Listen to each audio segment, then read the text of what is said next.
부쌤의 거꾸로 한국사 시즌 3 그 66번째 시간입니다. 이 시간에는 광복을 위해서 나라 안팎에서 어떠한 노력을 했는지 1930년대 후반부터 40년대 어떤 노력을 했는지와 그리고 실제로 이제 나라를 세우기 위한 활동들을 구체적으로 해방을 어떻게 준비해 갔는지 그 단체들의 구체적인 활동은 무엇인지 살펴보도록 하겠습니다. 이 시간에 여러분들은 1940년대 대한민국 임시정부 등 나라 안팎의 항일 세력이 어떤 투쟁을 펼쳤는지 성과는 무엇이었는지 파악할 수 있겠고요. 이 시간이 끝나면 그리고 임시정부 등 항일 세력이 추구했던 새로운 나라 그 나라의 공통적인 지향점은 무엇이었는지 말할 수 있어야 되겠습니다. 먼저 임시정부는 어떤 노력을 했는지 살펴보도록 하겠습니다. 김구의 대한민국 임시정부는 한국 광복군을 조직해서 연합군의 일원으로 태평양 전쟁에 참전을 하게 됩니다.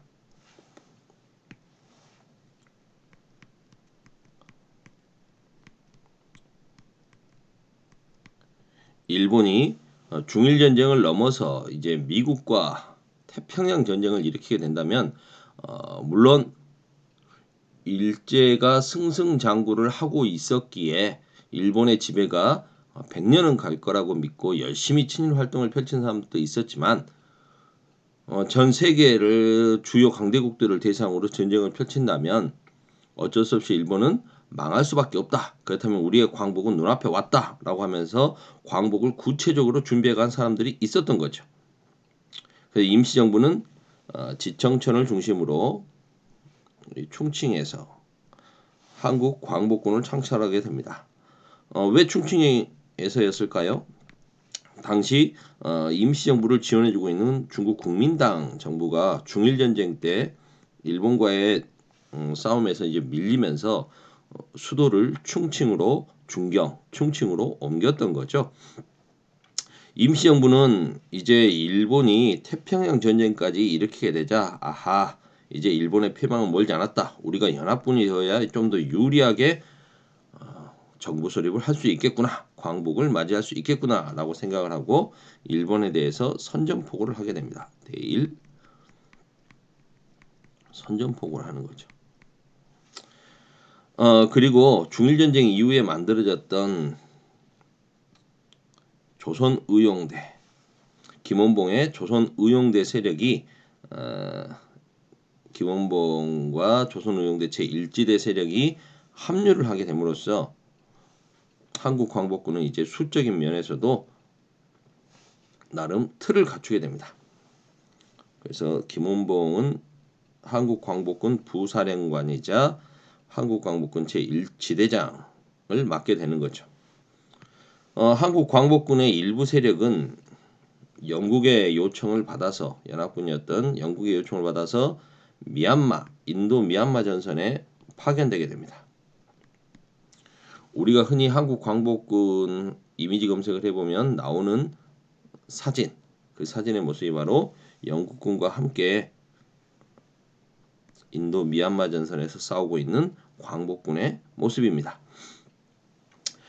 그리고 미군 OSS와 함께 국내로 진격해갈 국내 정진군 훈련을 하게 됩니다. 국내 진공작전을 준비하게 되는 거죠. 일명 작전명 독수리 작전.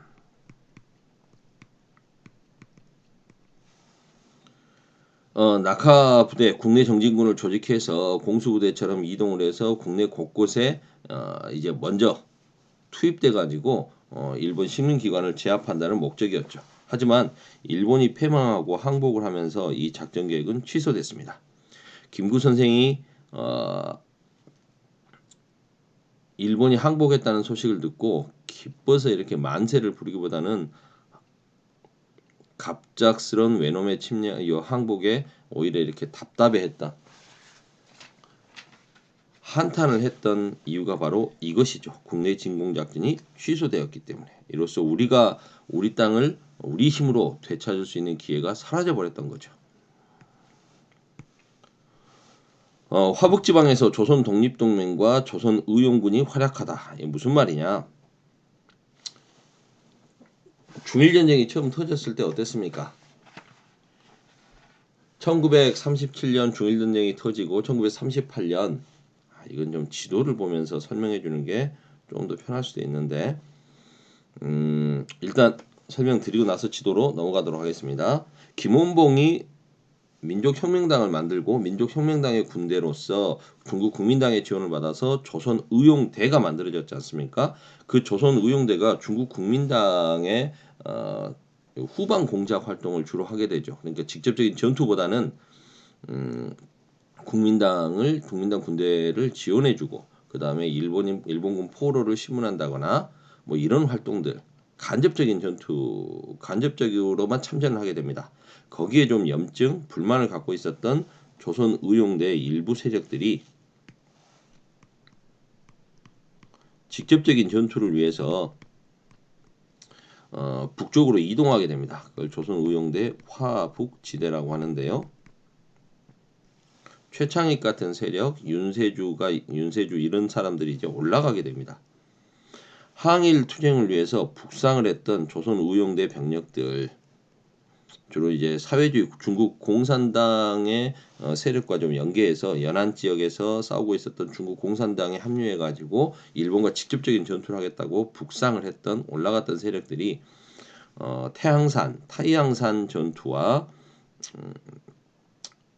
타이양산을 중심으로 활동을 하면서 호가장 전투, 타이양산 전투, 반소탕전 일제가 중국 공산당 군대를 소탕하러 왔는데 거기에 반대해서 오히려 싸웠던 이야기 이런 데서 큰 성과를 거두면서 활약을 하게 되죠. 그리고 이제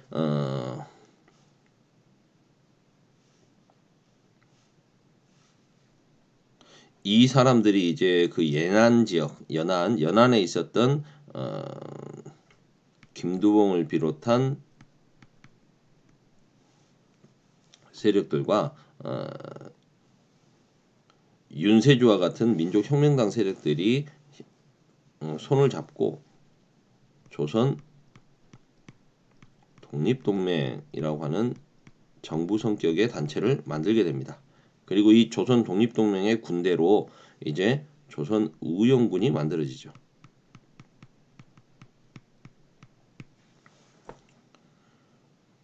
조선 의용대에서 좀 복잡하죠.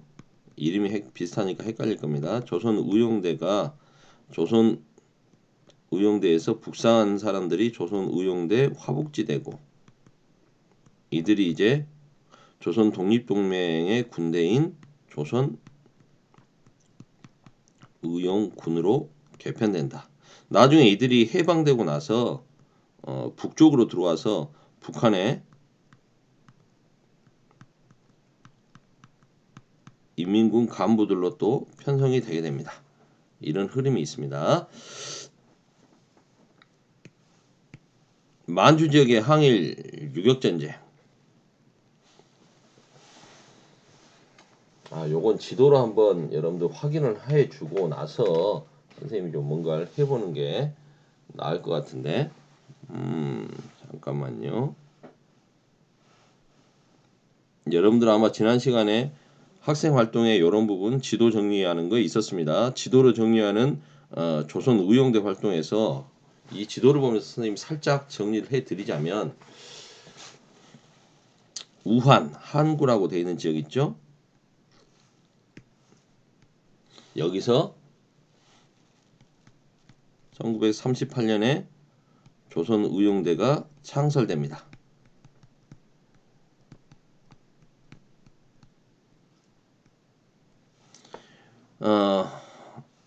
이 조선 의용대 중에 이제 그 일부 세력 윤세주라든가 최창익 이런 세력들이 예난 지역에 있는 중국 공산당 지역으로 가기 위해서 북상을 하는 거죠. 그 전에 이제 일본과의 전쟁 과정에서 전시 상황이 힘들어지니까 조선 의용대들이 이제 랴허허커우와 로양 쪽으로 이렇게 이동해 있었는데 여기에 있는 세력들이 이제 북쪽으로 올라가 버립니다. 태항산 지역으로 올라가서 이쪽에서 활동을 하게 되는 거죠. 북상을 결정하고 1940년에 북상을 결정하고 이제 41년도쯤에 타이항산으로 이동을 해갑니다.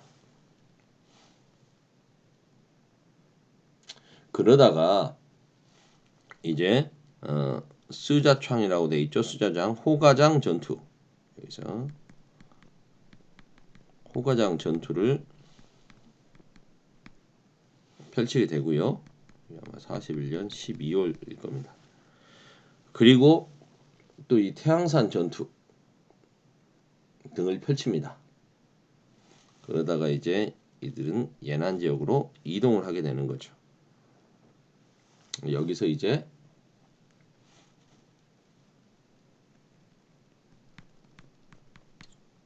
물론 그 전에 이동했다가 주로 활동을 타이항산에서 하면서 이 전투가 유명하다는 거고요.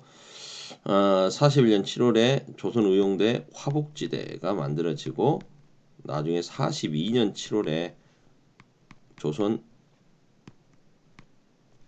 의용군으로 개편됩니다. 이런 활동을 거치게 되거든요.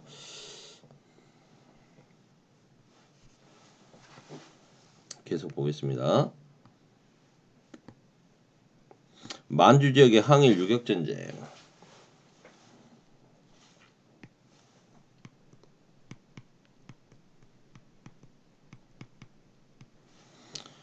동부 항일 연군 소속의 한국인 유격대와 국내 그 천도교도들, 북부지방, 북한 지역에 그리고 함경도 일대 공산주의자들이 손을 잡고 만든 게 조국 광복회. 이 조국 광복회의 군사작전의 일환으로 그 나중에 이제 북한을 세우게 되는 김일성이 있죠. 김일성이 이끄는 한국인 항일 유격대가 보천보라고 하는 지역으로 들어와서 일본군의 간담을 서늘케 하죠. 일본 경찰 주재소, 면사무소 등의 파괴 방화하고 주민들을 모아놓고 선전활동을 펼치고 돌아가게 됩니다. 이건 일본에게 굉장히 충격적이었던 거죠. 1937년이라고 하면 일본이 이제 만주를 안정적으로 확보하고 있는 상태인데 자신들의 후방이라고 할 수 있는 한반도에 자신들이 보기에 그런 게릴라 세력들이 출현했다는 건 일본으로서는 굉장히 충격이어서 일본이 국경지대에 대한 경계를 강화하는 계기가 됩니다. 뒤에 이제 이 동부 항일 연군 같은 경우에는 만주국과 일본군의 그 진압 활동이 거세어지자 1940년을 전후해서 소련 영토로 이동하게 됩니다. 그래서 나중에 김일성이 한국에 돌아올 때 귀국할 때 소련 계급장을 달고 귀국하게 됐던 게 바로 이런 이유죠. 여기서 이제 기억해야 될 사람이 한 명 있다라면 바로 구미 칠곡 출신으로 김일성보다 직급이 더 높았던 사람, 동부 항일 연군에서 삼로군 총참모장까지 했던 사람으로 소련에 가지 않고 끝까지 만주 지역에 남아서 유격 투쟁을 펼치다가 전사했던 바로 허형식 장군이죠. 왕산 허위 집안 사람입니다. 잊지 말았으면 좋겠고요. 그 다음에 미주 지역에서는 제미 한족 연합위원회가 만들어져서 임시정부를 지원하게 됩니다. 미주 지역의 한인 단체들이 통합해서 하와이, 호놀룰루에서 결성이 됩니다. 임시정부를 기금을 모아서 그 중에 한 3분의 2 정도는 임시정부로 보내줬으니까요. 임시정부의 재정을 지원해주고 우리가 이렇게 군대까지 만들어서 참전할 수 있다라는 걸 보이기 위해서 한인 국방 경위대를 조직하게 됩니다. 이른바 맹호 같은 부대, 맹호군으로 불렸던 군대까지 조직해서 LA 시청에 태극기도 개양을 하고요. 나라가 이렇게 멸망했던 그 경술 국치 이래 태극기를 개항하기도 하는 등 미국을 상대로 한 외교 활동을 많이 펼쳤습니다. 그래서 임시정부를 좀 승인해달라고 많이 노력을 했죠. 태평양 전쟁이 장기화되면서 이제 일제는 곧 패망할 것이다 라는 걸 사람들은 확신하게 됩니다. 그래서 비밀 결사 조직을 조직해서 무장 봉기를 하자 이런 걸 준비했던 사람들이 국내에 있었던 거죠. 바로 여운형을 중심으로 한 조선 건국 동맹입니다. 사회주의 계열, 민족주의 계열이 함께 손을 잡고 조직을 했고요. 중앙과 지방 10여 개 지역에 체계적으로 조직을 만들어 두었습니다. 그리고 그 연안에 있는 조선 독립동맹과 연대를 시도했죠. 나중에 이 그 조선 건국 동맹이 해방이 되고 나서 조선 건국 준비위원회로 발전하게 되는 겁니다. 우리가 흔히 건준하는 그 세력의 모태가 바로 이 여운형의 조선 건국 동맹이었던 것이죠. 미국, 영국, 중국, 연합국 순회, 소련을 뺀 세 나라의 순회가 이집트의 카이로에서 만났습니다. 그래서 한국을 적정한 시기에 노예 상태로부터 해방시켜주겠다는 것을 약속하게 되죠. 그게 바로 카이로 선언입니다. 이 카이로 선언은 1894년 이전 상태로 일본을 돌려놓겠다. 일본이 1894년 이후에 빼앗은 영토는 다 돌려줘야 된다라고 이렇게 선언이 되어 있습니다. 그렇다면 일본이 청일전쟁을 했던 1894년 이후에 뺏었던 영토는 다 돌려줘야 된다는 거죠. 그래서 대만도 돌려줘야 되는 것이고 독립을 시켜줘야 되는 것이고 한반도도 독립을 시켜줘야 되는 것이고 1905년에 그들이 한반도보다 먼저 먹었던 한국 땅에서 가장 먼저 먹었던 독도도 돌려줘야 되는 거죠. 이 카이로 선언에 근거해서 그 뒤에 이제 소련까지 이제 미국, 영국 수뇌부들은 소련까지 끌어들이게 됩니다. 그래서 얄타라는 곳에 모여서 소련의 휴양지죠. 얄타에 모여가지고 소련에게 일본군 참전해달라고 요청을 하게 되고 소련이 드디어 참전을 결정하게 됩니다. 그리고 연합국 수뇌부는 포츠담에서 모여서 다시 한번 그 내용을 확인하게 되죠.